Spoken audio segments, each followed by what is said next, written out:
So welcome to day 2. இன்னைக்கு நம்ம என்ன பார்க்க போறோம் அப்படின்னா டிஜிட்டல் மார்க்கெட்டிங் ஏன் 2020ல ரொம்பவே இம்பார்ட்டன்ட் இப்படின்றத பத்தி டீட்டெயிலாக இன்னைக்கு வீடியோவில் பார்க்க போறோம். This is Prakash. I welcome you all for new digital marketing course.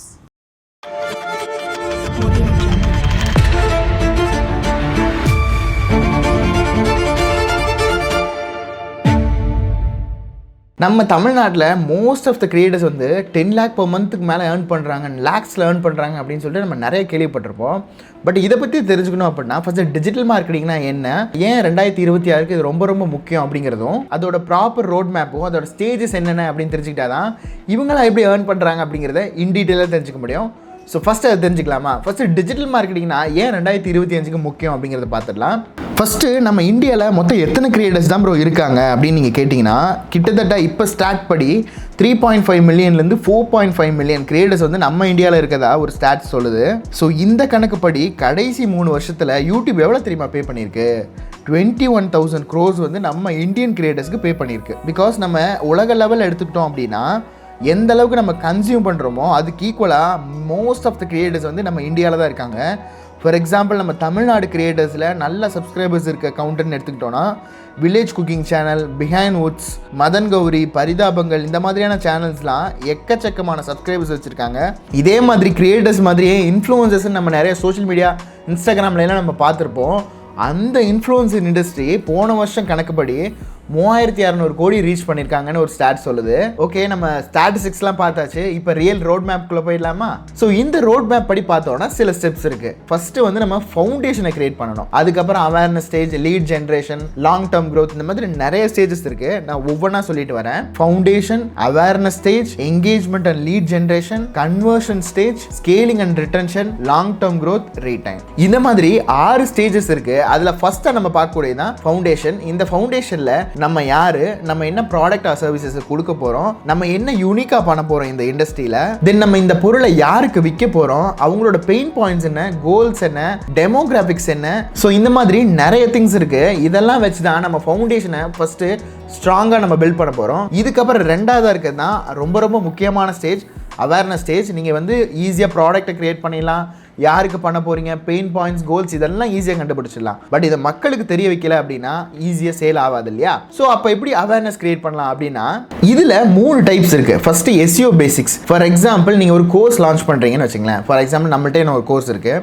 இப்போ ரீல்ஸ் எடிட்டிங்க்கு ஒரு கோர்ஸ் பில்ட் பண்ணியிருக்கோம் அப்படின்னா அந்த கோர்ஸை மக்கள் எப்படி சர்ச் பண்ணணும், நம்ம மைண்டில் அவங்களை புகுத்துறதுக்கு நம்ம கான்டென்ட்ஸ் போட்டு இந்த மாதிரி நிறைய பண்ணலாம். பட் SEO பொறுத்த வரைக்கும் ஒரு பீப்புள் வந்து நார்மலாக, இப்போ எனக்கு நான் வந்து கண்டென்ட் போட்டு என்னை வர வைக்காமல் நார்மலாக ஒரு பீப்புள் வந்து கூகுளில் சர்ச் பண்ணுறான்னு வச்சுங்களேன். அதில் நம்ம லிஸ்ட் பண்ணிட்டோம் அப்படின்னா அதில் வந்து அவன் பார்த்துட்டான் அப்படின்னா நம்ம ஒரு அவேர்னஸை க்ரியேட் பண்ணிட்டோன்னு அர்த்தம். ஸோ இது வந்து SEO கேட்டகரியில் வரும். இது எல்லாமே நம்ம டீட்டெயிலாக இந்த கோர்ஸ் முடியும் போது பார்ப்போம். SEOனா என்ன, அது எப்படி பண்ணணுன்றது வரைக்கும் பார்ப்போம். ஃபஸ்ட்டு இந்த SEO பேசிக்கில் நம்ம பண்ண வேண்டியது கீவேர்ட் ரிசர்ச். ஸோ எப்படி பீப்புள் சர்ச் பண்ணுவாங்க, தமிழ் பீப்புள் எப்படி சர்ச் பண்ணுவாங்க, நம்ம யார் வந்து டார்கெட் ஆடியன்ஸ், தமிழா இங்கிலீஷ் படித்தவங்களா. ஸோ 2 பேருக்கும் சேர்த்து நம்ம 2 கேட்டகரியிலும் இல்லை ஃபார் எக்ஸாம்பிள் கோர்ஸ் வச்சுருக்கோம் அப்படின்னா அவங்க எப்படி சர்ச் பண்ணுவாங்க அப்படின்ற கீவேர்ட் ரிசர்ச். அது லாங் டேர்மாக இருக்கலாம், டைட்டிலாக இருக்கலாம், டிஸ்கிரிப்ஷனாக இருக்கலாம், இல்லை நீங்கள் வீடியோவில் பேசியிருக்க அந்த வார்த்தையாக இருக்கலாம், ஹேஷ்டேகாக இருக்கலாம், கேப்ஷன்ஸாக இருக்கலாம், எதுவாக வேணா இருக்கலாம். இது எல்லாமே SEO கேட்டகரியில் தான் வரும். அண்ட் ஆல்சோ முக்கியமாக இதையும் தாண்டி நான் வந்து இப்போ டிஸ்கிரிப்ஷன், ஹேஷ்டேக், கேப்ஷன் இதெல்லாம் நம்ம சொன்னேன் இல்லையா, இது போக ஒரு பிளாக், ஃபார் எக்ஸாம்பிள் நான் ஒரு வெப்சைட்டில் கான்டென்ட்ஸ் எழுதுறேன் அப்படின்னா, ஃபார் எக்ஸாம்பிள் இப்போ நான் கோர்ஸ் சேல் பண்ணுறேன்னு வச்சுங்களேன், டாப் 5 கோர்சஸ் அப்படின்னு சொல்லிட்டு 4 கோர்ஸை காமிச்சு 5ஆவதாக நம்ம கோர்ஸையும் காமிக்கிறோம் அப்படின்னா ஜஸ்ட் நம்ம லிஸ்ட் பண்ணும்போது அந்த கோர்ஸுக்கு இடையில நம்ம யூஸ் பண்ணக்கூடிய வார்த்தைகள், Tamil, reels editing, social media editing, retention editing, video editing, இந்த மாதிரி நிறைய வார்த்தைகளில் நம்ம மக்கள் சர்ச் பண்ணுவாங்க. ஸோ இது வந்து பிளாக்ஸ்குள்ளே நம்ம இன்டகிரேட் பண்ணணும். இது எல்லாமே கீவேர்ட்ஸ் SEO கேட்டகரியில் தான் வரும். சேம் அதே மாதிரி நம்ம இப்போ ஃபார் எக்ஸாம்பிள் பெய்ட் கேம்பெயின்ஸ்லாம் ரன் பண்ணுறோம் அப்படின்னா அதில் டைட்டிலாக வைக்கிறது, மெட்டா டேகாக வைக்கிறது, இல்லை டைட்டில் டேகாக வைக்கிறது, ஹெட்டர்ஸாக வைக்கிறது, இந்த மாதிரி நிறையா இருக்குது. ஸோ இதெல்லாம் தான் SEO கேட்டகரியில் வருது. ஸோ ரெண்டாவது இருக்க கேட்டகரி தான் social media presence. Social media ப்ரெசன்ஸ்னால் அஃப்கோர்ஸ் உங்கள் எல்லாருக்குமே தெரிஞ்சிருக்கும். இன்ஸ்டாகிராம், லிங்க்டின், யூடியூப், ட்விட்டர், இந்த மாதிரி ஃபேஸ்புக், இந்த மாதிரி நிறையா சோஷியல் மீடியா பிளாட்ஃபார்ம்ஸ்லாம் இருக்குது. அதில் நம்ம கான்டென்ட்ஸ் போட்டு ஒருத்தங்களை பார்க்க வச்சு நம்ம ஒரு அவேர்னஸ் கிரியேட் பண்ணுறோம் அப்படின்னா அது சோஷியல் மீடியா ப்ரெசன்ஸ். அது வந்து நம்ம ஒரு வாட்டி பண்ணிட்டு விடுறதில்ல. ஃபார் எக்ஸாம்பிள் நீங்கள் SEO பண்ணுறீங்க அப்படின்னா ஒன்ஸ் நீங்கள் பிளாக் போட்டிங்கன்னா எப்போ சர்ச் பண்ணாலும் உங்களுக்கு காட்டும். பட் சோஷியல் மீடியா பொறுத்த வரைக்கும் நீங்கள் கன்சிஸ்டண்ட்டாக ஒரு 1 year 2 year அப்படி பண்ணிக்கிட்டே இருக்கணும். உங்களோட பிஸ்னஸ் நடக்கிற வரைக்கும் உங்களோட ப்ராடக்ட்ஸ் புது ப்ராடக்ட்ஸ் வரும், சர்வீசஸாக இருக்கும், கோர்சஸ் இருக்கும், இந்த மாதிரி நீங்கள் கண்டினியூஸாக அதை போட்டுக்கிட்டே இருக்கணும். அது கன்சிஸ்டண்ட்டாக. அதுக்குள்ளே தான் நமக்கு வந்து கண்டென்ட் கிரியேஷன் என்ன, பர்சனல் பிராண்டிங்னா என்ன, நீஷ்னா என்ன, இந்த மாதிரி நிறைய கேட்டகரிஸ் இருக்குது. அது நம்ம அடுத்தடுத்த டாபிக்ஸில் என்னென்னு பார்ப்போம். ஸோ இந்த மாதிரி எந்த ஒரு பெரிய செலவும் பண்ணாமல், அதாவது நம்ம ஒரு ஃபண்டாக போடாமல் நம்மளை பற்றி பேசிட்டு நம்மளோட சர்வீசஸை பற்றி பேசி அதை கான்டென்ட்ஸ் போட்டு அதில் அவேர்னஸ் கிரியேட் பண்ணுறது தான் சோஷியல் மீடியா ப்ரெசன்ஸ். இதுக்கப்புறம் 3வது ஒரு கேட்டகரி இருக்குது, அதுதான் பெய்ட் கேம்பெயின்ஸ். இந்த பெய்ட் கேம்பெயின்ஸில் தான் மெட்டா ஆடில் ரன் பண்ணுறது, நீங்கள் இன்ஸ்டாகிராமில் பார்க்குற ஆட்ஸு, கூகுள் யூடியூப்பில் பார்க்குற ஆட்ஸ், இது எல்லாமே இந்த கேட்டகரிக்குள்ளே தான் வரப்போகுது. ஸோ இந்த மாதிரி 3 வகையில் நம்ம பண்ணக்கூடியது தான் அந்த அவேர்னஸ் ஸ்டேஜ். இது வந்து நீங்கள் ப்ராடக்டாக சர்வீசஸை க்ரியேட் பண்ணால் மட்டும் பார்த்தாது, அது மக்கள்கிட்ட நீங்கள் அவேர்னஸ் க்ரியேட் பண்ணால் தான் அவங்க அதை பர்ச்சேஸ் பண்ணுவாங்க. ஸோ இதுக்கு யூஸ் பண்ணக்கூடிய இந்த 3 மெத்தடை பார்த்துட்டோம். இதுக்கப்புறம் மெயினாக நம்ம அடுத்த லெவலுக்கு எடுத்துகிட்டு போகக்கூடியது என்னென்னா என்கேஜ்மெண்ட் அண்ட் லீட் ஜென்ரேஷன். இது எதுக்கு ப்ரோ நான் பண்ணணும் அப்படின்னு கேட்டிங்கன்னா, முதல்ல உங்களோட ப்ராடக்டாக சர்வீசஸை வாங்கலான்னு கன்சிடர் பண்ணியிருப்பாங்க இல்லையா, அவங்கள டெசிஷன் எடுக்க வைக்கிறது. அதுக்கு நம்ம கலெக்ட் பண்ணக்கூடிய லீட்ஸாக இருக்கணும். ஃபார் எக்ஸாம்பிள் நான் கோர்ஸ்க்கு வந்து ஆட் ரன் பண்ணுறேன்னு வச்சுக்கோங்க. ஆட் ரன் பண்ணுறேன், வீடியோவை நான் நார்மலாக போட்டேன், ப்ளாக்ஸும் போட்டேன். ஆனால் இதை பார்த்தோன்னே அவேர்னஸ் க்ரியேட் ஆகிருக்கும். ஆனால் அது வாங்குவானா? அது சந்தேகம்தான். வாங்குறவங்க இருக்காங்க, வாங்காதவங்களும் இருக்காங்க. ஸோ நம்ம ட்ரஸ்ட்டு க்ரியேட் பண்ணால் மட்டும் பார்த்தாது, அந்த இடத்துல நம்மக்கிட்ட டவுட்ஸாக கேட்பாங்க. ஸோ டவுட்ஸாக கேட்கும்போது அதில் வந்து பட்டனை கிளிக் பண்ணி வாட்ஸ்அப்பில் வந்து டவுட் கேட்கலாம், இல்லை ஒரு ஃபார்மை ஃபில் பண்ணியிருக்கலாம். ஃபார்மை ஃபில் பண்ணாங்க அப்படின்னா நமக்கு லீட்ஸாக வரும். இந்த லீட்ஸ் என்னென்ன கேட்டகரிங்கிறதெல்லாம் நம்ம கோர்ஸோட கடைசியில் பார்ப்போம், லீட்ஸ் எப்படிலாம் ஜென்ரேட் பண்ணலாம் அப்படிங்கிறது. ஆனால் இந்த லீட்ஸை நம்ம ஜென்ரேட் பண்ணிட்டோம் அப்படின்னா நம்ம வந்து அந்த பேசக்கூடிய அந்த வழிமுறைகளை நம்ம வந்து இந்த இடத்துல நம்ம கொண்டு வரணும். ஓகே, இப்போது நம்ம இந்த லீட் ஜென்ரேட் பண்ணுறதுக்கு என்னென்ன வழிமுறைகள் இருக்குது அப்படின்னு கேட்டிங்கன்னா, அது வந்து நான் முன்னாடி சொன்ன மாதிரி நிறைய வகைகளில் பண்ணலாம். ஒரு ஃபார்மை நம்ம வந்து இப்போ ஃபில் பண்ண வைக்கிறோன்னு வைங்களேன். நான் வந்து ஒரு ஹையரிங் போஸ்ட் போடுறேன் அப்படின்னா, அந்த ஃபார்மை ஃபில் பண்ண வைக்கிறதுக்கு என்ன பண்ணணும்? முதல்ல ஹையரிங்னு ஒரு போஸ்ட் போடணும். அப்போ தானே அவன் வந்து அதை பார்த்துட்டு அதை வந்து இந்த லிங்க்குள்ளே போய்ட்டு ஃபில் பண்ண வைப்பான். ஸோ இதுக்கு நான் முன்னாடி சொன்ன மாதிரி இந்த லீட் அண்ட் என்கேஜ்மெண்ட் பண்ணணும் அப்படின்னா கண்டென்ட் மார்க்கெட்டிங், அதுக்குள்ளே தான் நம்ம சொன்ன மாதிரி reels content, YouTube content, shorts, இந்த மாதிரி நம்ம போடலாம். இது ஒரு வழிமுறை. சேம் அந்த கேட்டகரியில் தான் பிளாக்ஸும் வரும். ஸோ இதெல்லாம் சேர்த்து நம்ம கண்டென்ட் மார்க்கெட்டிங்னு பார்த்துட்டோம். இதுக்கப்புறம் 2வதாக இருக்கிறது தான் லீட் மேக்னெட். லீட் மேக்னெட்ஸ்னால் ஒரு லீடை நம்ம வந்து இழுக்கிறது. அதுக்கு என்னென்ன பண்ண போகிறோம் அப்படிங்கிறது, அதுக்கு என்னென்ன பண்ண போகிறோங்கிற வழிமுறையை பார்த்துட்டோம். ஆனால் அது மட்டும் மக்களை போதுமா லீடாக எடுக்கிறதுக்கு அப்படின்னு கேட்டிங்கன்னா இல்லை. ஸோ அதுக்கு நம்ம சில ஃப்ரீபீஸ் கொடுக்கணும், டெம்ப்ளேட்ஸ் கொடுக்கணும், இந்த மாதிரி நம்ம என்னென்னமோ நம்ம ஃப்ரீபீஸ்லாம் கொடுப்போம் இல்லையா. இதெல்லாம் நம்ம வந்து மக்களை இழுக்கிறதுக்கான ஒரு ஸ்ட்ராட்டஜி. இதுதான் லீட் மேக்னெட்ஸ்ன்னு சொல்லுவாங்க. ஸோ இதை வந்து நம்ம ஒரு எக்ஸாம்பிளாக நம்ம சொல்லணும்னா, இப்போ நான் கோர்ஸ் கண்டக்ட் பண்ணுறேன்னு வச்சுங்களேன். நம்ம இது வரைக்கும் பண்ணியிருக்கிறதுக்கு நிறைய மெத்தட் இருக்குது. கோர்ஸை நம்ம வந்து வெப்சைட்டில் லிஸ்ட் பண்ணுறோம், அதில் நம்ம கலெக்ட் பண்ணுறோம், அதில் நம்ம பேசி கன்வெர்ட் பண்ணுறோம், இல்லை அவங்களே பர்ச்சேஸ் பண்ணிக்கலாம், டைரெக்டாக எல்லாமே ஆட்டோமேட் பண்ணியிருக்கோம். ஆனால் சில பேர் நிறைய பேர் வந்து எப்படி பண்ணுறாங்க அப்படின்னா, நம்ம அப்படி பண்ணுறதில்ல. ஆனால் வந்து லீட் கலெக்ட் பண்ணுறதுக்காக என்ன பண்ணுறாங்க அப்படின்னா, அவங்களோட கோர்ஸஸ் இன்னும் எக்ஸ்டெண்டாக நம்ம சேல் பண்ணுறதுக்கு என்ன பண்ணுவாங்கன்னா, அவங்க ஃபஸ்ட்டு கோர்ஸை லான்ச் பண்ணிவிட்டு வெபினார் கண்டக்ட் பண்ணுவாங்க. வெபினார் எதுக்கு? ஒரு 1 hour live session, just 9 rupees கட்டுங்க, 10 rupees கட்டுங்க, 99 கட்டுங்க அப்படின்லாம் சொல்லிவிட்டு வெபினாருக்கு வர வைப்பாங்க. வெபினாரில் முதல்ல நமக்கு ஒரு இன்ட்ரெஸ்ட்டை க்ரியேட் பண்ணுவாங்க. இன்ட்ரெஸ்ட் அதான் இதெல்லாம் தான் லீட் மேக்னெட்ஸ் நான் சொன்னது. இந்த கோர்ஸ் இப்படி, அந்த கோர்ஸ் அப்படி அப்படின்றத தாண்டி இந்த வீடியோ எடிட்டிங்லாம் நீங்கள் எப்படி ஏர்ன் பண்ணலாம், இந்த ப்ராடக்ட் வாங்கிட்டீங்கன்னா இப்படி பண்ணலாம், இது மூலயமா நீங்கள் நிறைய ஏர்ன் பண்ணலாம், அந்த மாதிரிலாம் நிறைய நமக்கு ஆசைகள் வார்த்தைகளை காட்டி அந்த வெபினாரில் பேசி கடைசியில் ஒரு கோர்ஸை வந்து நீங்கள் பர்ச்சேஸ் பண்ணுங்கள் அப்படின்னு சொல்லி முடிப்பாங்க. ஸோ இதனால் என்ன ஆகும் அப்படின்னா, அந்த கண்டென்ட் மார்க்கெட்டிங்கில் பார்த்தவன், அவேர்னஸ் க்ரியேட்டாக இருக்கிறவன் அடுத்த ஸ்டேஜுக்கு போவான். அடுத்த ஸ்டேஜுக்குனா பர்ச்சேஸ் அப்படின்ற ஸ்டேஜுக்கு போவான். அது நம்ம வந்து அடுத்த ஸ்டேஜில் என்னென்னு பார்ப்போம். இதில் இன்னொரு கேட்டகரியும் இருக்குது, இமெயில் மார்க்கெட்டிங். இமெயில் மார்க்கெட்டிங்னா நம்ம கலெக்ட் பண்ண இமெயில்ஸ்லாம் இருக்கு இல்லையா. இப்போ ஃபார் எக்ஸாம்பிள் ஒரு வெப்சைட்டுக்கு வந்து அந்த மெயில் கலெக்ட் பண்ணியிருக்கோம் அப்படின்னா, திரும்பி அவனுக்கு ஃபாலோ அப் மெயில் போட்டு, சார் உங்களுக்கு இந்த மாதிரி ஆஃபர் பண்ணி தரோம், இந்த மாதிரி இமெயில் மார்க்கெட்டிங். நம்ம வந்து நியூஸ் லெட்டராக இருக்கட்டும், இந்த மாதிரி வந்து கண்டினியூஸாக அவனுக்கு வந்து நம்ம ட்ரஸ்ட்டு க்ரியேட் பண்ணிக்கிட்டே இருப்போம். நியூஸ் லெட்டர்ஸ்லாம் உங்களுக்கு தெரியும், அதெல்லாம் வந்து ஒரு பெரிய கேட்டகரி.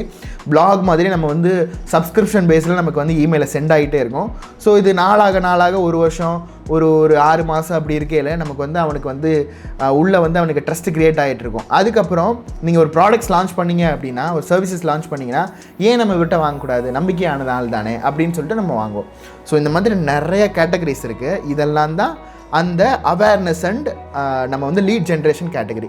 இதுக்கு அடுத்து இருக்க கேட்டகரி தான் கன்வர்ஷன் ஸ்டேஜ். இந்த கன்வர்ஷன் ஸ்டேஜில் எப்படி ப்ரோ உங்களை கன்வெர்ட் பண்ணுவாங்க அப்படின்னு கேட்டிங்கன்னா, நான் முன்னாடி சொன்ன மாதிரி இமெயிலை கலெக்ட் பண்ணால் அதை நம்ம வந்து திரும்பி ஃபாலோ அப் மெயில் போட்டு கன்வெர்ட் பண்ணுவோம்.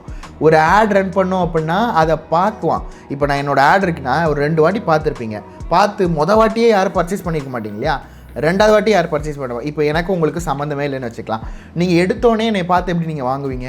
அஃப்கோர்ஸ் வாங்க மாட்டீங்க. இவர் யார், இவர் இதுக்கு முன்னாடி என்ன பண்ணியிருக்காரு, என்னென்ன கோர்ஸ் லான்ச் பண்ணியிருக்காரு, இதெல்லாம் பார்த்து தானே வாங்குவோம்.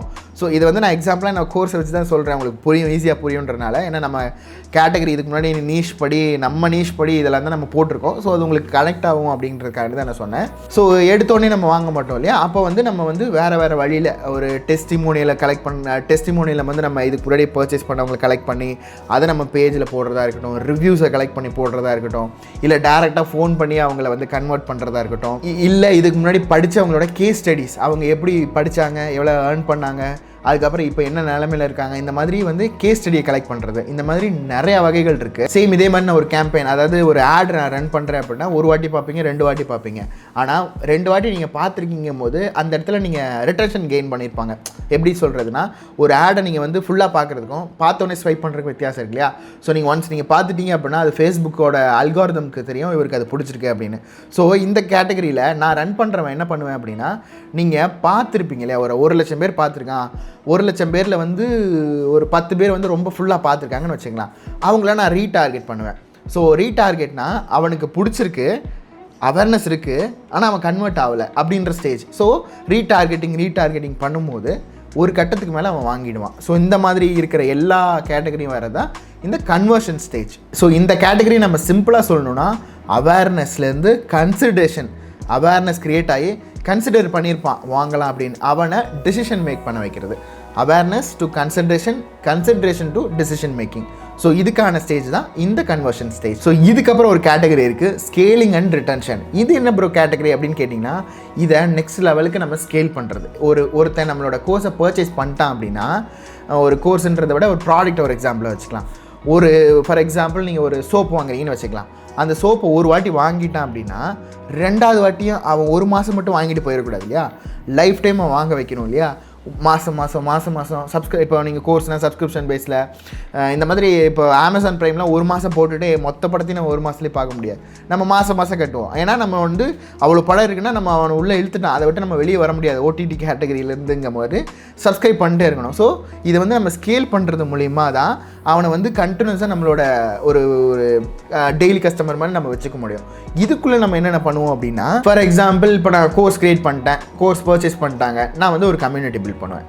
கம்யூனிட்டி எதுக்கு? ஒரு வாட்ஸ்அப் குரூப் நான் க்ரியேட் பண்ணிட்டேன், அந்த குரூப்பில் அவங்க எல்லாம் ஜாயின் பண்ணிட்டாங்கன்னா அவங்களுக்கு ஹையரிங்கு, அவங்களுக்கு தேவையான சப்போர்ட்டு, இந்த மாதிரி பண்ணும்போது அந்த ட்ரஸ்ட் ஆகி வாங்கினதுக்கப்புறம் அவன் வந்து இதுக்கப்புறம் இவர் எது சொல்லி கொடுத்தாலும் சரியாக தான்ப்பா இருக்கும், இவர் வந்து ஒரு நம்பிக்கைக்குரிய ஆள் அப்படின்னு சொல்லிட்டு நான் வந்து ஒரு ஃபேனாக மாற்றிடுவேன், ஃபேன் பாய் மாதிரி நான் மாறிடுவேன் ஒருத்தங்களுக்கு. நான் எனக்கு சொல்லலை, ஒரு நம்ம வாங்கக்கூடிய ஒரு ஆளுங்களுக்கு. அது வந்து நம்ம இன்ஸ்டாகிராம் குரூப், வாட்ஸ்அப் குரூப், இல்லை டிஸ்கார்ட் குரூப், டெலகிராம் குரூப், எதுவாக வேணால் இருக்கலாம்.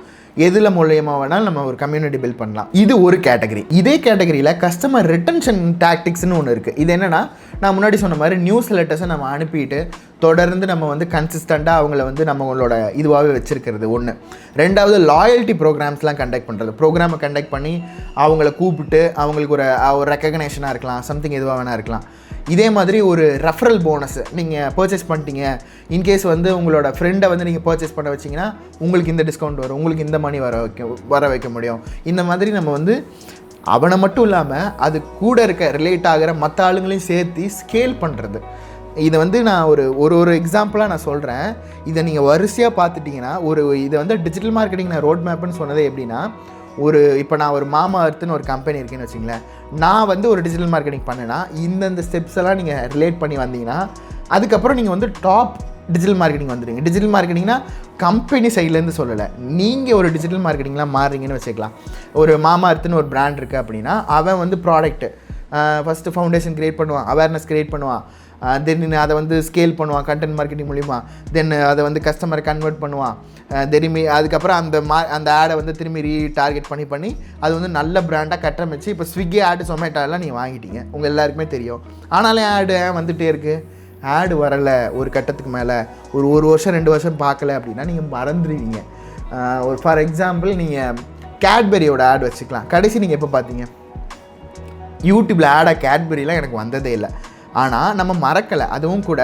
பட் நான் எப்படி சொல்கிறேன்னா ஒரு பிராண்டோட, ஏன்னா இப்போ கேட்பரி வந்து ஆஃப்லைனில் நீங்கள் போய் பார்த்தீங்கன்னா இருக்கும், ஸ்விக்கி சொமேட்டோ ஆஃப்லைனில் இருக்காதுங்கும் போது அவன் ஆன்லைனில் மட்டும்தான் ரன் பண்ணுறாங்கும் போது அவன் கண்டினியூஸாக ரன் பண்ணுவான். இந்த மாதிரி ஒவ்வொரு பிராண்ட்ஸுக்கும் ஒவ்வொரு நீஷுக்கும் அவனுக்கு தகுந்த மாதிரி இந்த மாதிரி நிறையா கேட்டகரிஸில் மாறிட்டே இருக்கும். ஸோ தொடர்ந்து நம்ம வந்து அந்த மைண்டில் பீப்புளோட மைண்டில் வச்சுருக்கும் போது தான் சைக்காலஜிக்கலாக அது வந்து வாங்கலாம், அது வந்து நம்ம நல்லா தானே இருக்குது, ஓகே சூப்பராக இருக்குது, இந்த மாதிரி வந்து மாறுறதுக்கு வாய்ப்பு இருக்குது. சேம் இதே மாதிரி இந்த ஸ்கேலிங் அண்ட் ரிட்டன்ஷன் கேட்டகரியில் நார்மலாக நம்ம வந்து ஆட்ஸ்லாம் பார்த்தது போக இன்ஃப்ளூயன்சரோட கொலாப் பண்ணுறது, இன்ஃப்ளூயன்சரை வச்சு ஆட் போடுறது, இது வந்து அடுத்த கட்டம்.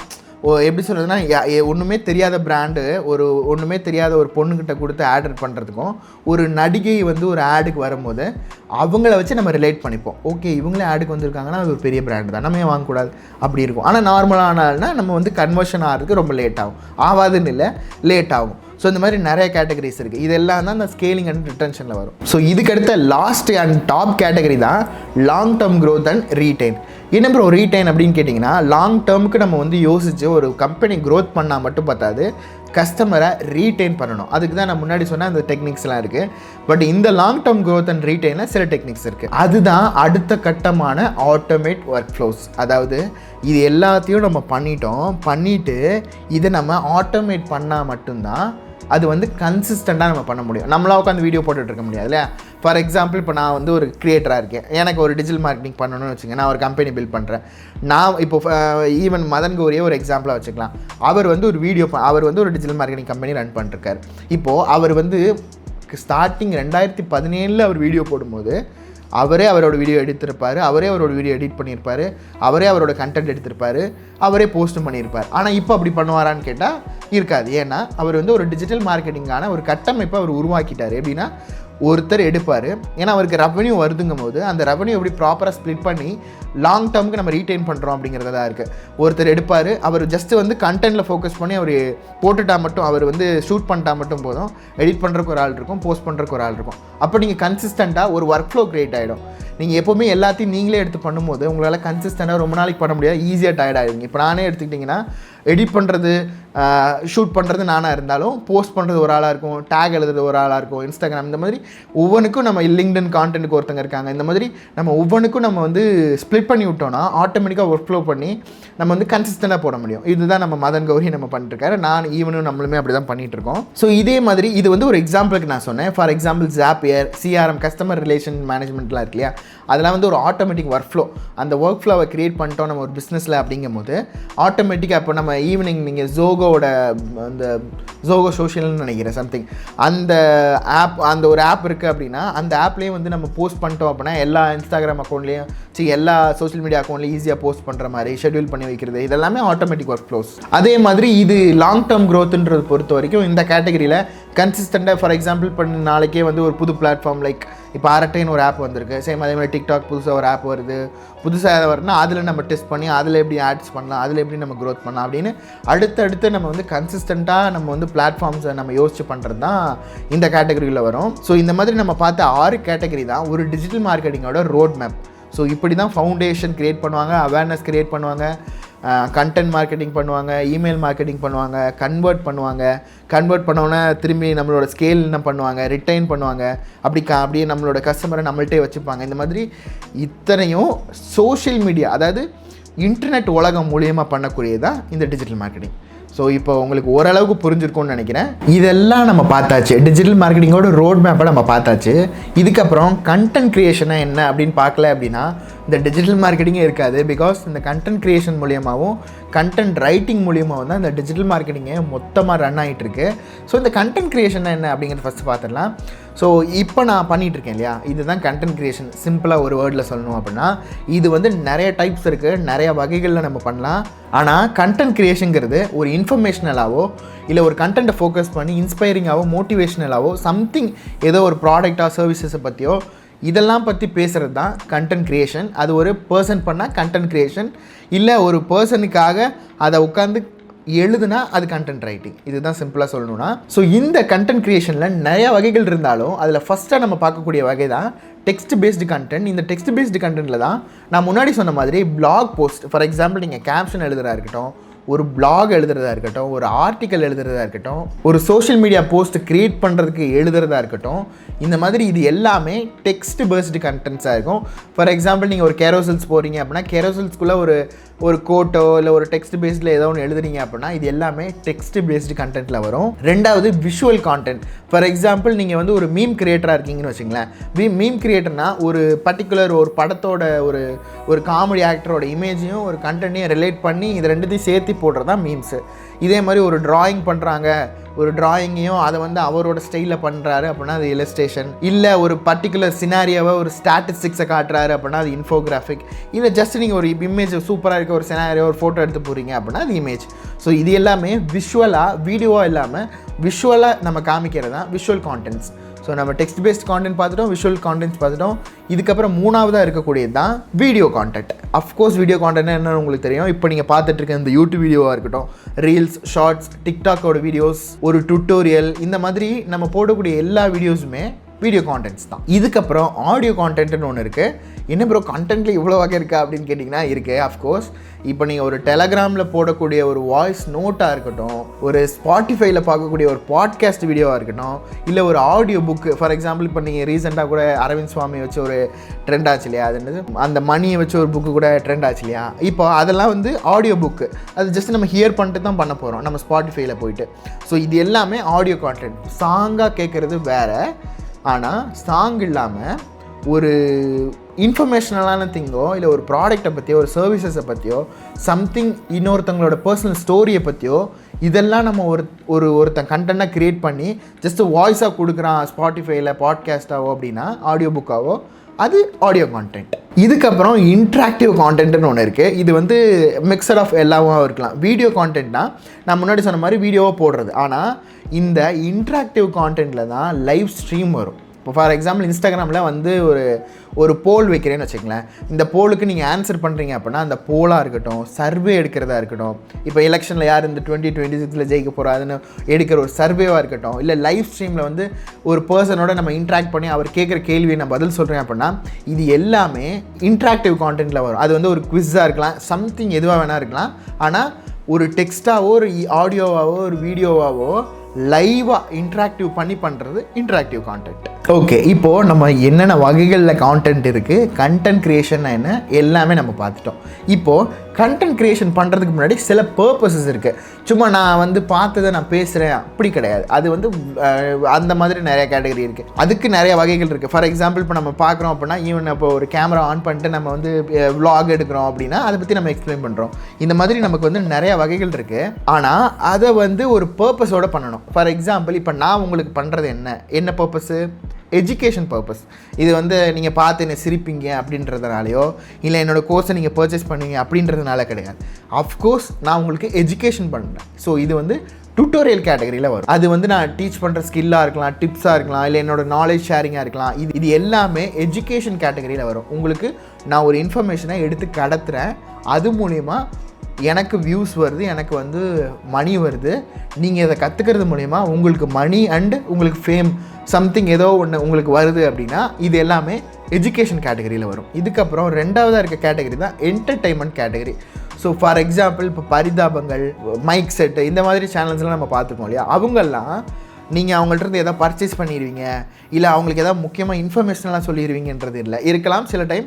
ஆனால் என்டர்டெயின்மெண்ட் எண்ட் ஆஃப் த டே நான் வீடியோ பார்த்தா எனக்கு மனசுக்கு நிம்மதியாக இருக்கா அப்படின்னா அது என்டர்டெயின்மெண்ட் கான்டென்ட். அது அவங்களோட ஹியூமராக இருக்கலாம், விஷுவலாக இருக்கலாம், ஹாரராக இருக்கலாம், சம்திங் என்னவா வேணாலும் இருக்கலாம். ஆனால் எண்ட் ஆஃப் த டே வந்து நம்ம அவங்கள என்டர்டெயின்மெண்ட் பண்ண போகிறோம். ஸோ அதுதான் அங்கே பர்பஸ். மூணாவதாக இருக்க கேட்டகரி தான் இன்ஸ்பைரிங் கேட்டகரி. இது என்னென்னா, இப்போ ஃபார் எக்ஸாம்பிள் இப்போ ரத்தன் டாட்டா, ஏர்செல்லோட ஓனரு, ஈவன் இப்போ அரவிந்த் சுவாமியோட ரீசன்ட் இன்டர்வியூ, இந்த மாதிரி நம்ம பெரிய பெரிய ஆளுங்களோட பாட்காஸ்ட்லாம் பார்ப்போம். இது பார்க்குறதுனால சிரிக்கவும் மாட்டோம், ஆனால் இன்ஃபர்மேஷ்னலாக எஜுகேட்டும் நமக்கு பண்ணல. அவங்க வந்து நாலேஜை, அதாவது எப்படி சொல்கிறதுனா, 2 பேர் பேசிப்பாங்க, பேசுகிறது மூலயமா அவங்க ஒரு பர்டிகுலரான டாப் இடத்துல இருப்பாங்க. ஸோ அவங்கள்ட்ட நம்ம வந்து இன்ஸ்பயர் ஆகி எடுத்துக்கிறோம். இதனால் நம்ம வாழ்க்கையில் என்ன ஆகுது, அஃப்கோர்ஸ் நமக்கு மோட்டிவேட் ஆகுது, நம்ம பிஹேவியர் சேஞ்ச் ஆகுது, நம்ம மைண்ட் செட் சேஞ்ச் ஆகுது, இதனால் நமக்கு இன்ஸ்பயர் ஆகுது end of the day. So இது எல்லாமே இன்ஸ்பைரிங் பர்பஸில் பண்ண கான்டென்ட். லாஸ்ட்டாக இருக்க கேட்டகரி தான் ப்ரொமோட். இந்த 4 கேட்டகரியில் தான் பர்பஸ் ஆஃப் த கண்டென்ட் க்ரியேஷனாக இருக்கும். இதை தாண்டி வேறு எதுவுமே இருக்காது. லாஸ்ட்டாக இருக்குது நான் என்ன சொன்னேன், ப்ரொமோட். எங்கிட்ட இருக்க ப்ராடக்ட் ஆர் சர்வீசஸை ப்ரொமோட் பண்ணுறது. ஃபார் எக்ஸாம்பிள் இப்போது ஆப்பிளோட வீடியோஸ் எடுத்துக்கோங்க. ஆப்பிள், சாம்சங்களோட அவங்களோட வீடியோ, அவங்களோட சேனலுக்குள்ளே யூடியூப் சேனலோட போய் பார்த்தீங்கன்னா நிறைய ஆட் இருக்கும், இன்ஃபர்மேஷனல் ஏதோ ஒன்று இருக்கும். How to unlock your phone, how to, அதாவது அவங்களோட ஆட் கேட்டகரி, ட்ரெய்லரு, ஒரு ஆப்பில் இப்போ ஃபார் எக்ஸாம்பிள் 17 லான்ச் பண்ணாங்க, அதோட வீடியோஸ்லாம் பார்த்தீங்கன்னா அஃப்கோர்ஸ் இதனால் சிரிக்க போகிறதும் இல்லை, இன்ஃபர்மேஷன் ஆக போகிறதும் இல்லை, எதுவுமே ஆக போகிறதில்ல. அந்த ப்ராடக்ட் நம்ம பர்ச்சேஸ் பண்ண போகிறோமா இல்லையா, இதுதான் ப்ரொமோஷன் கேட்டகரி. ஸோ இது எதுக்கு பண்ணுறாங்க அப்படின்னா, அவங்களோட ப்ராடக்ட் சர்வீசஸை வந்து ப்ரொமோட் பண்ணுறதுக்கு, இல்லை அவங்களோட லீட்ஸை வந்து ஜென்ரேட் பண்ணுறதுக்கு, இல்லை எண்ட் ஆஃப் த டே வந்து பர்ச்சேஸ் பண்ணாலும் சரி பண்ணலைனாலும் சரி எங்களோட பிராண்டை வந்து நாங்கள் ப்ரொமோட் பண்ணுறோம். சம்திங் இந்த மாதிரி ஒரு கன்சிஸ்டண்ட்டாக ஒரு பிராண்ட் இமேஜை வந்து ப்ரொமோட் பண்ணுறது, இந்த மாதிரி எதுவாக வேணாலும் இருக்கலாம். இது எல்லாமே ப்ரொமோஷன் கேட்டகரி. ஸோ இந்த 4 பர்பஸில் தான் அஃப்கோர்ஸ் வந்து கண்டென்ட் க்ரியேஷன் இருக்க போது. சரி, ஓகே ப்ரோ, நீங்கள் சொல்கிறதெல்லாம் ஒத்துக்கிறேன். கண்டென்ட் க்ரியேஷனோட டைப் சொல்லிட்டீங்க, கண்டென்ட் க்ரியேஷனோட பர்பஸ் சொல்லிட்டீங்க. ஓகே, இதெல்லாம் நான் பண்ண சக்ஸஸ் ஆகிடலாமா அப்படின்னு கேட்டிங்கன்னா, சக்ஸஸ் ஆகிறதுக்கு, ஒரு கண்டென்ட் சக்ஸஸ் ஆகிறதுக்கு நிறைய எலமெண்ட்ஸ் இருக்குது. நீங்கள் கேட்கலாம், நீ என்ன ப்ரோ சக்ஸஸ் ஆகிட்ட அப்படின்னு கேட்கலாம். நம்ம இது வரைக்கும் கன்சிஸ்டண்ட்டாக போஸ்ட் பண்ணதே இல்லை, நம்ம வந்து ஒரு கேட்டகரியிலே பண்ணதில்லை. நம்மளோட இன்ஃபர்மேஷனில் சொல்லணும்னு நினச்சேன். இப்போ கூட நம்ம வந்து இதுலேருந்து ரெவன்யூ வந்துடும் அப்படின்ற மோட்டிவில் இல்லை. நம்மளோட ரெவன்யூ ஸ்ட்ரீம்ஸ் வேறு இருந்தாலும் நம்மளோட இன்ஃபர்மேஷனை கடத்துகிறோம், சரியா? ஆனால் ஒரு சக்ஸஸ்ஃபுல் கான்டென்ட் அப்படின்னா லேக்ஸில் வியூஸ் போகணுங்கிறத தாண்டி அதுக்கு சில எலமெண்ட்ஸ் இருக்குது. உங்களுக்கு ஃபார் எக்ஸாம்பிள் சொல்லணும் அப்படின்னா, இப்போ வந்து நான் என்னோடய ப்ராடக்ட்டை நான் சேல் பண்ணணும்னு நினைக்கிறேன், சரிங்களா? நான் இன்ஸ்டாகிராமில் ஒரு ரீல் போடுறேன், போட்டால் 1000 பேர் பார்க்குறான்னு வைங்களேன். 10 பேர் பார்த்துட்டான் அப்படின்னா எனக்கு எதாவது லாஸ் இருக்கா? 10 பேர் தான் பார்க்குறேன். அதில் ஒருத்தன் பர்ச்சேஸ் பண்ணாலும் எனக்கு லாபம் தானே, பர்ச்சேஸ் பண்ணலைனாலும் எனக்கு செலவில்லை தானே. ஆனால் அந்த சக்ஸஸ்ஃபுல் கான்டென்ட்டுக்கு ஒவ்வொருத்தங்களுக்கும் மாறும். நான் கோர்ஸ் போடுறேன் அப்படின்னா நான் வந்து டெய்லி 10 வீடியோ போடுவேன். 10 வீடியோவில் ஏதோ ஒரு வீடியோவில் நீங்கள் வாங்கிட்டீங்கனாலும் எனக்கு சக்ஸஸ்ஃபுல் தான். ஆனால் அப்படி நம்ம வந்து அதை மெஷர் பண்ண முடியாது. அதுக்கு சில கீ எலமெண்ட்ஸ் இருக்குது. அது என்ன அப்படிங்கிறத நம்ம பார்த்துடலாம். ஃபஸ்ட்டு, ஒரு சக்ஸஸ்ஃபுல் கான்டென்ட் ஆகிறதுக்கு ஆடியன்ஸை நம்ம ஃபோக்கஸ் பண்ணி போடணும். ஃபார் எக்ஸாம்பிள், நான் ஒரு நான் வந்து பில்டிங் கன்ஸ்ட்ரக்ஷன் பண்ணுற ஒரு கம்பெனி வச்சுருக்கேன். நான் வந்து கண்டென்ட் போடுறது ஜென்ஸி ஆடியன்ஸ்க்கா. இப்போது என் வயசில் இருக்கவங்க, இப்போ எனக்கு 24 ஆகுது, 20லேருந்து ஒரு 25 ஆர் ஈவன் 30 வச்சுக்கோங்க. 30 வயசுக்குள்ளே உள்ளவன் ஏன் பில்டிங்கோட வீடியோ பார்க்கணும்? ஏன்னா அவன் பார்க்க மாட்டான். அப்படி இருக்கும் போது கண்டென்ட் வந்து நம்ம யாருக்குன்னு ஆடியன்ஸை ஃபோக்கஸ் பண்ணி பண்ணணும். ஒரு 30லேருந்து 35 இல்லை 40க்கு மேலே உள்ள கேட்டகரி தான் வீடு வாங்குவாங்க இல்லையா? 20 வயசில் உள்ளவன் வீடு வாங்குவானா? அஃப்கோர்ஸ் வாங்கலாம். ஆனால் மேக்ஸிமம் 99% வந்து 30 வயசுக்கு மேலே உள்ளவங்க மட்டும்தான் வாங்க போகிறாங்க. அப்போது நான் ஆடியன்ஸை ஃபஸ்ட்டு நான் யாருன்னு டிஃபைன் பண்ணில நான் கண்டென்ட் க்ரியேட் பண்ணணும். அதை விட்டுவிட்டு ட்ரெண்டிங்ஸ் ஆடியன்ஸ் போட்டோன்னா 40 வயசு ஆடியன்ஸ்க்கு அது ரிலேட் ஆகாது. அப்போது அது சக்ஸஸ்ஃபுல் ஆகாது. இதை வந்து மெயினாக நம்ம நோட் பண்ணணும். ஸோ யாருக்கு நம்ம கண்டென்ட் க்ரியேட் பண்ண போகிறோங்கிறது தான் ஆடியன்ஸ் ஃபோக்கஸ். ரெண்டாவதாக இருக்க கேட்டகரி தான் கன்சிஸ்டன்சி. ஸோ இந்த கன்சிஸ்டன்சியில் தான் நம்ம அத்தாரிட்டி பில்ட் பண்ணுறதா இருக்கட்டும், இல்லை லாங் டேர்முக்கு நம்ம கண்டென்ட் போட மூலிமா கன்சிஸ்டன்ஸாக மக்களோட மனசில் நம்ம இருந்துகிட்டே இருப்போம், ஒரு ட்ரஸ்ட் க்ரியேட் பண்ணுறதுக்கு. ஸோ இது வந்து ரெண்டாவது எலமெண்ட் ஃபார் சக்ஸஸ்ஃபுல் கான்டென்ட். மூணாவதாக இருக்க கேட்டகரி தான் குவாலிட்டி ஓவர் குவான்டிட்டி. நம்ம வந்து நான் கன்சிஸ்டன்ட்னோட, இப்போ நான்லாம் வந்து கன்சிஸ்டன்ட்னால் நான் நினச்சா ஒரு நாளைக்கு 2 கண்டென்ட்லாம் போட முடியும். 60 நாளைக்கு வந்து நான் கிட்டத்தட்ட 120 140 கண்டென்ட் போட முடியும். அதனால் யாருக்காவது பிரயோஜனம் இருக்கான்னு கேட்டால் யாருக்கும் பிரயோஜனம் இல்லை. இப்போ நீங்களே எடுத்துக்கங்க, நம்ம சேனல்லே கடைசி 6 மாதத்தில் மொத்தமாகவே நம்ம ஒரு 4-5 வீடியோ தான் போட்டிருப்போம். ஆனால் என்னோடய மைண்ட் செட் என்னென்னா, குவான்டிட்டி ஓவர் குவாலிட்டி. நான் போடுற கண்டென்ட் யாருக்காவது பிரயோஜனமாக இருக்கணும். எனக்கும் பிரயோஜனம் இல்லை, உங்களுக்கும் பிரயோஜனம் இல்லை. அது எதுக்கு? அதனால தான். ஏன்னா இப்போ நான் போடுறதுனால எனக்கு வியூஸ் வருது அப்படின்னா நான் என்னத்தையும் பண்ணிட்டு போயிடலாம். நம்ம இன்ஸ்டாகிராமில் எப்படி என்னத்தையாவது பண்ணி வியூஸ்லாம் ஜென்ரேட் பண்ணிருக்காங்களா அப்படி பண்ணிட்டு போகலாம். ஆனால் அது நம்மளோட மோட்டிவ் இல்லை. யாருக்காவது பிரயோஜனமாக இருக்கணுன்றது தான் குவாலிட்டி, சிம்பிளாக சொல்லணுன்னா. ஸோ நான் வந்து 10 நாளைக்கு 20 வீடியோ போடுறேங்கிறது இருக்கக்கூடாது. 10 நாளைக்கு ஒரு வீடியோ போட்டாலும் 1 மில்லியன் ரீச் ஆகணும்னா அதில் நீ எவ்வளோக்கு எவ்வளோ வந்து நீ அவனுக்கு ஆடியன்ஸ்க்கு வந்து இன்ஃபர்மேஷனல், எவ்வளோக்கு எவ்வளோ வந்து என்கேஜிங் பண்ணி ரிட்டன்ஷன் வச்சு அவனை பார்க்க வைக்கிற அப்படிங்கிறத பொறுத்து தான் குவாலிட்டியே இருக்குது. ஸோ இது வந்து 3வது கேட்டகரி. 4வது க்ரியேட்டிவிட்டி. ஏன்னா இப்போ நம்ம சக்ஸஸ்ஃபுல் கான்டென்ட்னா ஜஸ்ட்டு நம்ம இன்ஃபர்மேஷனல் இதெல்லாம் பண்ணுறதை தாண்டி மற்ற க்ரியேட்டர்ஸை தாண்டி நீ என்ன யூனிக்காக பண்ணுறங்கிறத ப்ரெசென்ட் பண்ணுற விதம் தான் க்ரியேட்டிவிட்டியில் இருக்குது. அது நீ சொல்லக்கூடிய ஸ்டைலாக இருக்கலாம், இல்லை நீ சொல்லக்கூடிய ஸ்டோரி டெல்லிங்காக இருக்கலாம், இல்லை யூனிக் வேலை நீ ப்ரெசென்ட் பண்ணுறதா இருக்கலாம், மைக்ரோ நீஷாக இருக்கலாம். இப்போ நீஷுங்கிறதெல்லாம் நம்ம அடுத்தடுத்த கேட்டகரியில் பார்ப்போம். மைக்ரோ நீஷ்னா வீடியோ எடிட்டிங் அப்படின்னா மெயினான நீஷ். எடிட்டிங் அப்படின்னா ரொம்ப மெயினான நீஷ். எடிட்டிங்குள்ளே கிராஃபிக் டிசைனிங் இருக்கும், வீடியோ எடிட்டிங் இருக்குது. வீடியோ எடிட்டிங்குள்ளே ப்ரீமியர் ப்ரோ தான் நான் சொல்லி தருவேன். ப்ரீமியர் ப்ரோவில் க்ரீன் ஸ்க்ரீன் ரிமூவ் பண்ணுறதா சொல்லி தருவேன். இப்படி சப் நீஷாக வருது இல்லையா? இந்த மாதிரி மைக்ரோ நீஷாக நீங்கள் போக போக ரொம்ப யூனிக் ஆகிடுவீங்க. சிம்பிளாக சொல்லணுன்னா உங்களுக்கு புரிஞ்ச எக்ஸாம்பிளாக நான் சொல்கிறேன். இப்போ நான் வந்து ஒரு மட்டன் பிரியாணி சாப்பிட்ணுன்னு வச்சுங்களேன், நிறைய கடை இருக்குது. நான் மட்டன் பிரியாணின்னு சர்ச் பண்ணும்போது மட்டன் பிரியாணி, இப்போ திண்டுக்கல் தலப்பாக்கட்டி பிரியாணினா பிரியாணிக்குனே ஸ்பெஷல் கடை அப்படின்ற மாதிரி ஒரு ப்ரொஜெக்ட் ஆகுது இல்லையா? அதில் எல்லா பொருளும் பண்ணுவான், ஆனால் மட்டன் பிரியாணியும் பண்ணுவான் அப்படின்ற கடையில் நான் வாங்க மாட்டேன். மட்டன் பிரியாணி வந்து ஸ்பெசிஃபிக்காக சூப்பராக பண்ணுவான் அப்படின்ற கடையில் தான் நான் வாங்குவேன். இந்த மாதிரி நம்ம ப்ரொஜெக்ட் பண்ணுற விதம் தான் அந்த மைக்ரோ நிஷ். இதில் நான் வந்து சைக்காலஜிஸ்ட்டு, நான் வந்து சைக்காலஜிஸ்ட்டில் இந்த கேட்டகரியில் நான் ஸ்பெஷலிஸ்ட்டு அப்படின்னு சொல்கிறது தான் மைக்ரோ நிஷ். இது வந்து கண்டென்ட் க்ரியேஷனுக்கு இருக்கலாம், ஒரு பிஸ்னஸ் கேட்டகரியாக இருக்கலாம், என்னமா வேணா இருக்கலாம். நான் ஒரு எக்ஸாம்பிளுக்காக சொல்கிறேன். ஸோ இந்த மாதிரி யூனிக்காக நீங்கள் எப்படி ப்ரெசென்ட் பண்ணுறீங்க அப்படிங்கிறதையும், உங்களை வே ஆஃப் ஸ்டோரி டெல்லிங், உங்களோட வே ஆஃப் ஸ்டைலு, பர்சனலாக நீங்கள் எப்படி உங்களோட கேட்டகரியில் நீங்கள் இருக்கீங்க, இந்த மாதிரி எல்லாத்தையும் வச்சு தான் நம்ம வந்து அந்த மாதிரி வச்சு தான் நம்ம க்ரியேட்டிவிட்டியாக நம்ம சொல்ல போகிறோம். லாஸ்ட்டாக இருக்க கேட்டகரி தான் என்கேஜ்மெண்ட். ஒரு சக்ஸஸ்ஃபுல்லான கான்டென்ட் ஆகணும் அப்படின்னா அது என்கேஜ்மெண்ட் ஆகணும். ஸோ இந்த மாதிரி இந்த 5 வகைகள் சேர்ந்தது தான் ஒரு சக்ஸஸ்ஃபுல் கான்டென்ட்ஸ்க்கான ஒரு கீ எலமெண்ட்ஸ். உங்களுக்கு ஒரு டவுட் வந்திருக்கலாம், என்ன ப்ரோ கண்டென்ட் க்ரியேஷன் சொல்கிறாங்களே, இது வந்து இந்த 5 வருஷத்துக்குள்ளே தான் இருக்கா, இதுக்கு முன்னாடிலாம் இல்லவே இல்லையா, இப்போயும் இதை பற்றி இவ்வளோ பேசுகிறாங்க அப்படின்னு உங்களுக்கு ஒரு கேள்வி இருக்கும். ஆக்சுவலாக இந்த கண்டென்ட் க்ரியேஷன் ஏன் வந்து 2025 2026 இவ்வளோ ஒரு பூமிங்காக இருக்குது அப்படின்னா, ஒரு 2 வருஷத்துக்கு முன்னாடி, ஒரு 5 வருஷம் 10 வருஷத்துக்கு முன்னாடிலாம் நீங்கள் போனீங்க அப்படின்னா நமக்கு ப்ராப்பரான அவைலபிலிட்டி இல்லை. ஃபார் எக்ஸாம்பிள், நீங்கள் வந்து சோஷியல் மீடியா எல்லாராலையும் பயன்படுத்த முடியாது, பயன்படுத்துகிறவனுக்கு ப்ராப்பரான நெட்வொர்க் இருக்காது, அவனோட ஏரியா சரி இருக்காது. அதே மாதிரி அதெல்லாம் வந்து ஒவ்வொன்றா நமக்கு சேஞ்ச் ஆகி வந்திருக்கு, அது எவல்யூஷன் ஆகி வந்திருக்கு. ஜியோட வருகையாக இருக்கலாம், இப்போ ஏஐ வளர்ந்துட்டுருக்கிறதா இருக்கலாம். இந்த மாதிரி நிறைய கேட்டகரி எல்லாம் சேர்ந்து வந்ததுனால தான் இந்த கண்டென்ட் க்ரியேஷனே இந்த அளவுக்கு பூம் ஆயிருக்கு. அதுக்கு நம்ம சில எக்ஸாம்பிள்ஸாக சொல்லணும்னா, இந்த டிக்டாக், அஃப்கோர்ஸ் நம்ம எல்லாருக்கும் தெரியும், இன்ஸ்டாகிராம், யூடியூப்லாம் அந்த அதாவது யூடியூப்லாம் நம்ம எப்படி பார்த்துட்டு இருந்தோம் அப்படின்னா ஒரு காலத்தில், இப்போல்லாம் என்னால் முழு வீடியோவே உட்காந்து பார்க்க முடியல. ஏன்னா என்னோடய மைண்ட் செட்டே அந்த மாதிரி மாறிடுச்சு. ஏன்னா ஒரு யூடியூப் வீடியோ வந்து நான் முதலெல்லாம் 1 மணி நேரம் 2 மணி நேரம் அசால்ட்டாக உட்காந்து நிறைய வீடியோ பார்ப்பேன். 2022 2021 என்னோட MBA படிக்கும் போதெல்லாம்.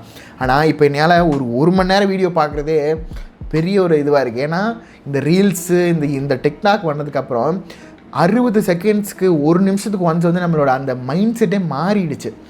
நம்ம வந்து புது கான்டென்ட்ஸை வந்து சம்மந்தமே நம்ம சிரிச்சிட்ருப்போம், திடீர்னு அழுவோம், திடீர்னு ஏதோ ஒரு பிரச்சனையாக இருக்கும், திடீர்னு ஏதோ ஒரு சண்டை வரும், திடீர்னு பிக் பாஸ் வரும், சம்மந்தமே இல்லாமல் நமக்கு வந்து மாறி குக் வித் கோமாளி வீடியோவாக இருக்கட்டும், ஏதோ ஒன்று வந்துக்கிட்டே இருக்கும். அப்படி நம்ம பார்த்து நம்ம மைண்ட் செட் மாறி ஒரே ஒரு நீஷில் ஒரே ஒரு கேட்டகரியில் உட்காந்து ஒரு வீடியோ 1 மணி நேரம் உட்காந்து பார்க்குறது இருக்குது. அது வந்து பெரிய ஒரு தலைவலி. ஸோ நான் வந்து அப்படி இருந்த மக்களை இப்படி மாற்றினதுனால அடுத்தடுத்து வந்து எனக்கு வந்து அந்த டோபமைன் ஹிட் ஆகிறதுனால இந்த கண்டென்ட் க்ரியேஷன் வந்து கண்டென்ட் க்ரியேட்டராக போடாமையே என்னால் இருக்க முடியாது. ஒரு கண்டென்ட் க்ரியேட்டராக என்னால் வீடியோ பார்க்காமலே என்னால் இருக்க முடியாதுன்ற கேட்டகரியில் எல்லோரும் வந்துட்டாங்க. பீப்புளாக பார்க்காம இருக்க முடியாது, கண்டென்ட் க்ரியேட்டரை என்னால் போடாமல் இருக்க முடியாது. இதுலேருந்து மணி வருதுன்னா அஃப்கோர்ஸ் யாராவது போடாமல் இருப்பாங்களா? ஸோ இதுதான் பூமாக இருக்குது ரீசன். 2வது மெயின் ரீசன் ஈஸி அவைலபிலிட்டி ஆயிடுச்சு. இப்போது நான் வந்து ஒரு ஃபோட்டோ வந்து நான் போஸ்ட் பண்ணுறேன்னு வச்சுங்களேன். ஃபோட்டோ வந்து நான் எடிட் பண்ணோம் அப்படின்னா கேன்வா ஃப்ரீயாக இருக்குது, அடோப் எக்ஸ்பிரஸ் ஃப்ரீயாக இருக்குது, ஃபிக்மா ஃப்ரீயாக இருக்குது, என்னென்ன ஏஐ டூல்ஸ் எல்லாம் பேக்ரவுண்ட் ரிமூவ் பண்ணுறதுலாம் முதல்ல பேயாக கேட்டுட்டு இருந்தான். இப்போது எல்லாமே ஃப்ரீ ஆயிடுச்சு. ஒரு டக்குன்னு இப்போ என்னோடய ஐஃபோன்லாம் எடுத்துக்கிட்டிங்கன்னா ஒரு இமேஜை லாங் ப்ரெஸ் பண்ணோன்னா அது வந்து கட்டே பண்ணி, அதாவது தனியாக அதை மட்டும் வந்துடுது, அந்த பேக்ரவுண்ட் ரிமூவ் பண்ணி வந்துடுது. ரொம்ப ஈஸியாக அவைலபிலிட்டி ஆச்சு. கூகுள் ஃபோட்டோஸில் வந்துருச்சு. எல்லா ஆப்லேயும் அந்த graphic designing easy availability, video எடிட்டிங்க்கு free app, AI tool use பண்ணி இப்போ நான் ஒரு கண்டென்ட் க்ரியேஷன் எடுக்கணும்னா ChatGPT ஃப்ரீயாக இருக்குது, Claude AI ஃப்ரீயாக இருக்குது, நோட்புக் எல்லாம் ஃப்ரீயாக இருக்குது. எனக்கு ப்ரொடக்டிவிட்டியாக இருக்கணும்னா நோஷன் ஆப் ஃப்ரீயாக இருக்குது, யூடியூப் ஆப் ஃப்ரீயாக இருக்குது. இப்போ யூடியூப்பில் பார்க்குறக்கு யாராவது காசு கட்ட போகிறீங்களா? இல்லை. அதுக்கு ஆல்டர்னேட் வச்சுருக்கேன். ஆடு பப்ளிஷ் பண்ணுறான், அது இதுக்கு வச்சுருக்கேன். அப்படி இருக்கையில் ஒரு எண்ட் ஆஃப் த டே வந்து ஒரு கன்சியூமராக ஈஸி அவைலபிலிட்டி இருக்கிறதுனால நான் க்ரியேட்டராக மாறுறதுக்கும் எனக்கு ஈஸி, ஒரு கன்சியூமராக எனக்கு பார்க்குறதுக்கு ஈஸியாக இருக்குது.